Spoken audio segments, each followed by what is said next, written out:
Niretzako euskera nire ama hizkuntza da, egia esan ni euskeraz bizi naizela. Eta gustatuko litzaidake euskaraldian berdin jarraitzea eta pixkat areagotzea nire inguruan euskeraz egiten dute pertsonak. Nik uste errenkoa pertsonalak super garrantzitsuak direla azkenean. Noski jarraitezkela helburuak herri guztiarentzako, baina errazagoa da bakoitzak apur bat bere egunerokotasunean zehoze aldatzea euskerarekiko, danen artean zehoz handia egiteko. Eta nire erronka personala da, egia da euskeraz hitz egiten dutela, baina askotan esaldi pila bat gazteleraz egiten ditut, konturatu gabe, dialako frases etxas esaten dien horietakoak. Eta nire erronka pertsonala da horiek kentzia, egia esan.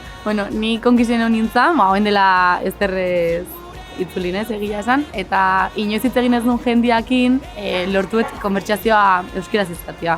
Hau da, jendia gazteleraz gerturatzen zaizu, informazio bila egia esan, eta nik aprobetxatuz bizkat buelta bateko ez, eta elkarrizketa hori euskera aziteko, eta egia esan nahiko meritu iruditzen zait, eta euskaraldean saiatuko naiz hau egiten.